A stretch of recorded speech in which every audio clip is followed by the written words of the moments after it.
Properties of exponents. Everybody remember these? Sure they do.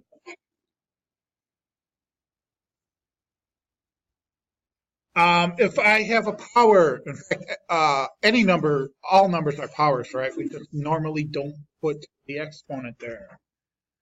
Like the number 4, that's a power because it has a base and an exponent. Its exponent is what? 1. Like I said, we don't always put exponents there, especially if it's the number 1. All right, so 2 to the 5th is a power, 2 is what's called the base, and 5 is the exponent. Then back in Algebra 1, you had all of these properties, correct? The first one, product of powers property, is where you have the same base. If you are multiplying 2 powers together with the same base, what do you do with the exponents? Add them. I have 2 to the 5 plus 6, so I get 2 to the 11. Hard, huh? All right, the second property, power of a power. And the way we denote that is with parentheses. Now, students get these mixed up all the time. They don't know whether to add them or to multiply the exponents. What I do is I relate this to the distributive property. If I see a parenthesis, I know for a fact that I'm going to multiply over the parenthesis. It's not distributive property for exponents. It's just something I made up, but I like it. 2 to the 5 times 6 is what? That's right, 2 to the 30th. That's quick.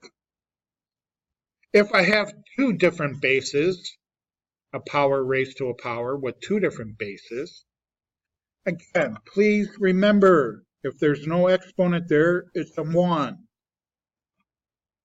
So what you have to do is multiply each one of those exponents. For example, I have 3x here, 3 to the 1st, x to the 1st, correct?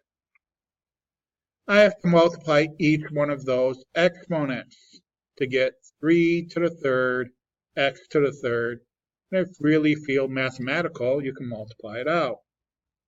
Now, I guarantee I'm going to be telling students and yelling at students over and over and over again, please don't forget to multiply the 3 by the power outside the parentheses. Please be careful.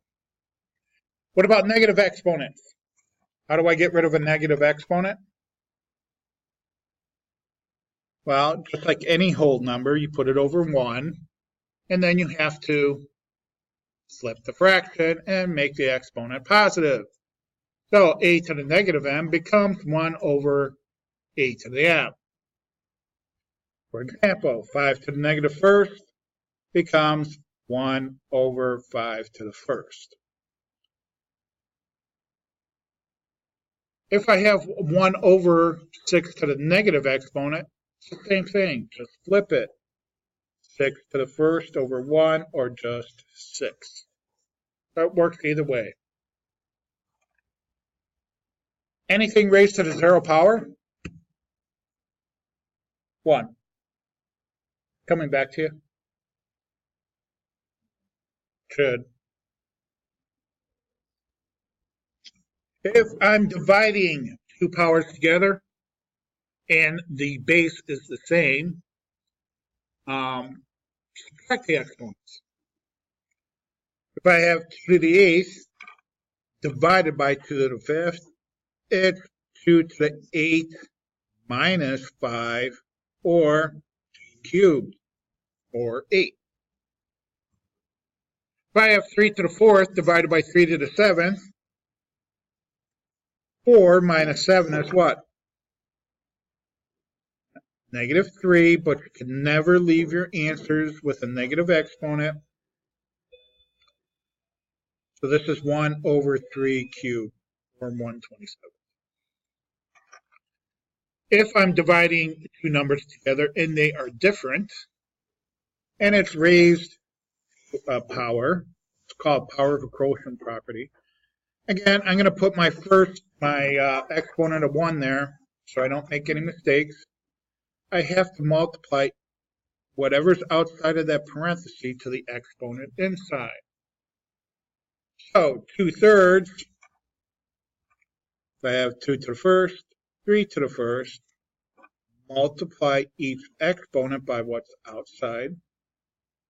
I get 2 to the 1 times 4, which is 4, over 3 to the 1 times 4 is 3 to the 4th. Huh? You remember? Huh? I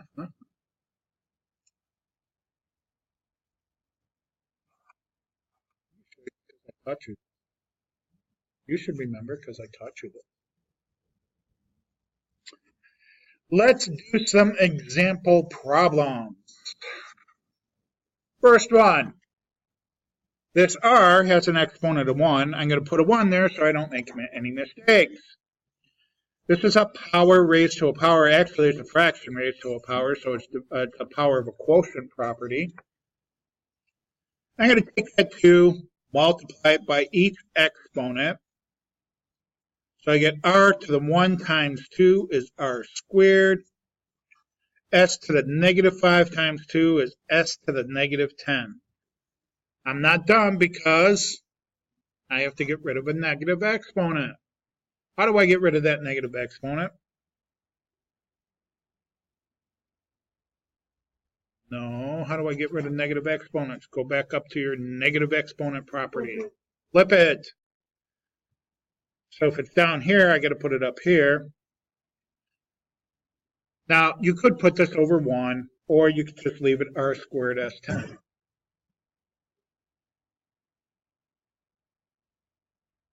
Get it?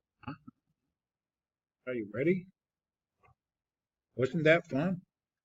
Super fun homecoming. Fun.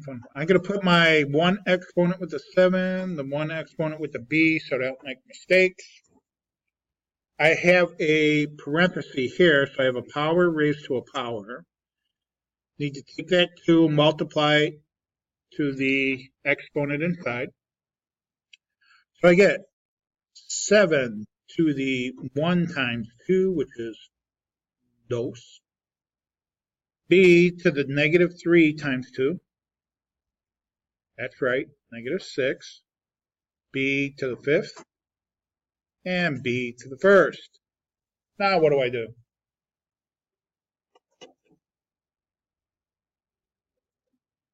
They're same basis being multiplied, right? So you add the exponents. Okay, so I get 7 squared or 49. B to the negative 6 plus 5 is negative 1, plus 1 is b to the 0, which is the number 1. So 7 squared times 1 is just 7 squared or 49. I don't care if you put 7 squared or 49.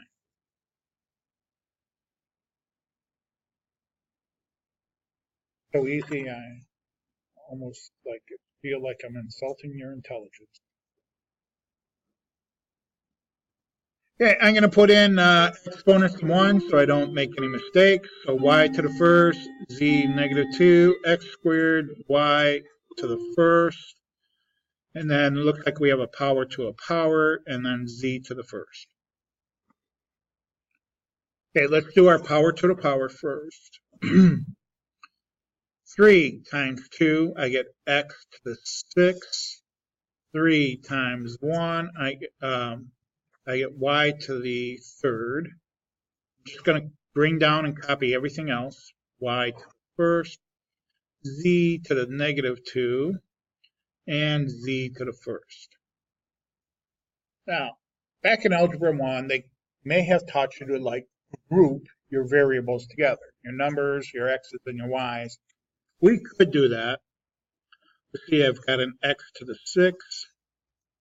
I've got a y to the first, and a y cubed. Then I got a z to the first, and a z to the negative 2.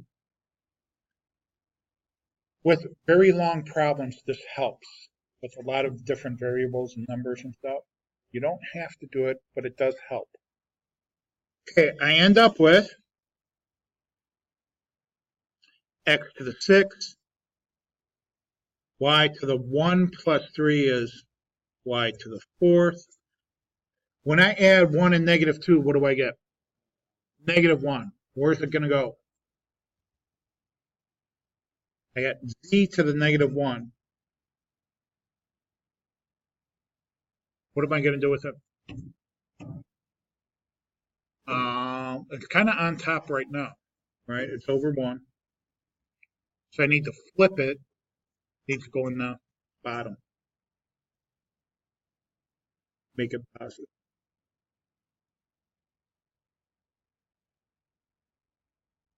See what I did there? Anybody confused? You guys are really tired on Monday. You should have seen my first hour.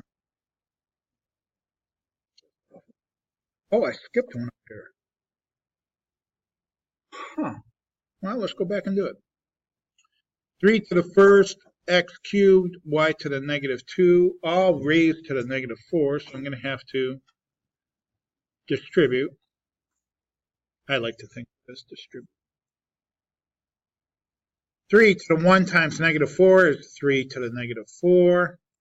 X to the 3 times negative 4 is x to the negative 12. Y to the negative 2 times negative 4 is y to the 8th. Can't leave negative numbers in there, negative exponents. So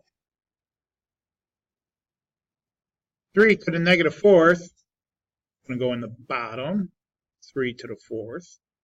X to the negative 12, put it in the bottom, change it to positive. This is positive. I'm going to leave it in the numerator.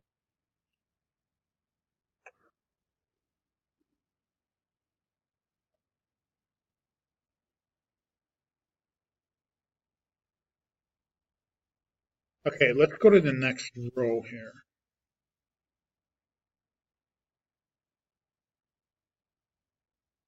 Okay, I'm going to put in my 1 so I don't make mistakes. Power raised to a power because of the parentheses. So I'm going to have x to the 1 times 2, which is 2. Y to the 2 times 2 is 4 over x cubed, y to the negative 1. Okay, now I've got some quotient and powers property, right? Same base. What am I going to do with the exponents? X to the 2 minus 3 is x to the negative 1. Y to the 4 minus the negative 1. Y to the 5th. I have an x to the negative 1, so I can never leave negative exponents in there. It's going to be y to the 5th over x to the 1st. Got it? Huh? Got it? Got it? Got it? Somebody say no. You don't get this?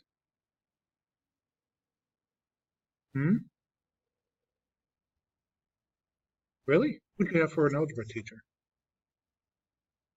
All right, so I have another fraction, two fractions being multiplied together, right? X over 4, x over negative 3, and y to the 3rd divided by y to the 0. So I'm going to do the same thing here. I'm going to subtract the exponents. So what I have here is I have x to the 4 minus that negative 3, minus that negative 3, and then I have my y's. Y to the 3 minus 0. Okay. X to the double negative again, I'm going to add. I have x to the 7th and y to the 3.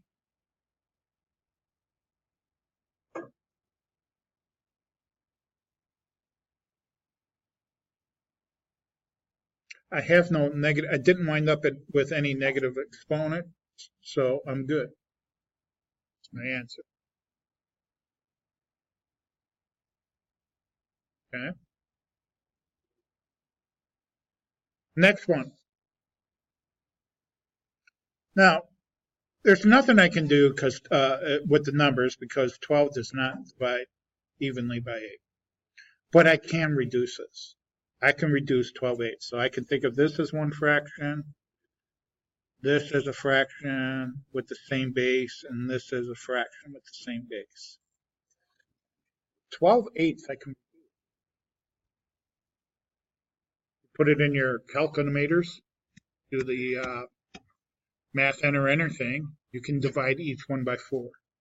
12 divided by 4 is 3. 8 divided by 4 is 2. Okay, the x, the same base. Their same base is x. I'm going to take -5. Since it's division, I'm going to subtract the exponents. So -5 minus 6. I get x to the -11. Now remember, that's over 1. The numerator right now. Where's it going to go in my answer? Well, if I put it after the 3, then I'm still going to have the negative exponent. So I'm going to put it in the bottom, make that negative exponent positive. Okay. And then I have to deal with the y's. So I have y to the 7th and a 4 for an exponent here, so 7 minus 4, which gives me y to the 3rd. Where's it going to go, top or bottom? Top. It's positive.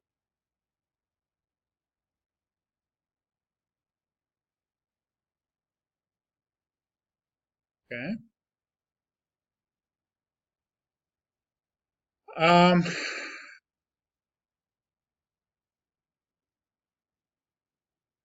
There is a pattern to this. I'm kind of hesitant to show you. But if I look at those 3 problems that I just did. Now, this first one, after I do the power to the power, where I distributed that exponent, notice where the higher exponent is for each variable. The higher exponent here for the x is in the denominator. Guess where my x ended up? In the denominator. For my y, my highest exponent was in the numerator. In my answer, my y ended up in the numerator. So that's kind of a pattern you can see with these. The next one, my highest exponent for the x was the 4 in the numerator. So my x ended up in the numerator. Remember, that's over 1. Same with the y's. And then the highest exponent's in the numerator, so it stayed in the numerator. Here, my x's, the highest exponent is in the bottom, positive 6, so my x ended up in the bottom. And the 7 is the highest exponent for the y, and the y stayed on top. It's kind of a rule you can follow too.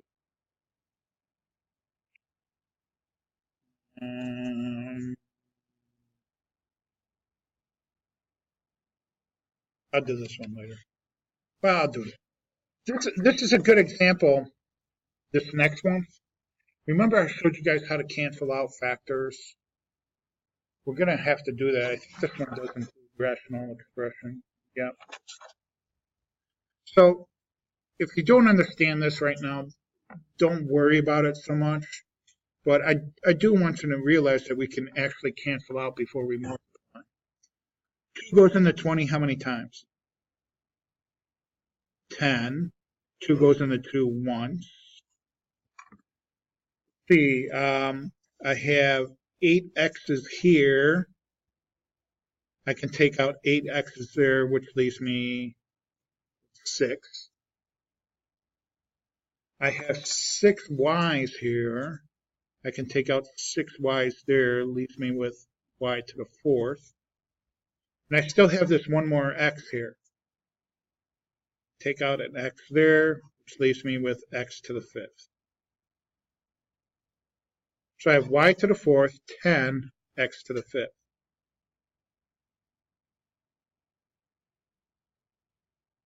Now, you're thoroughly confused with that. Don't worry about it. We're going to go over it again.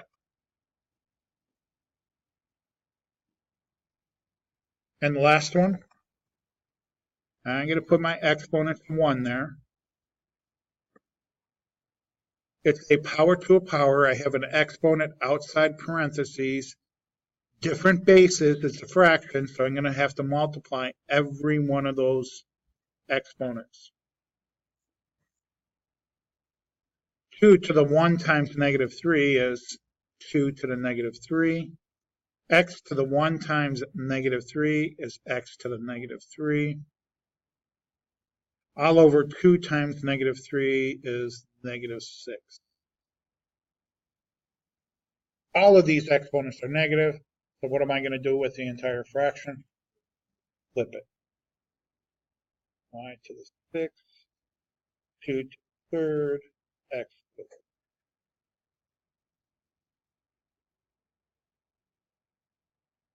Think you can do some homework problems?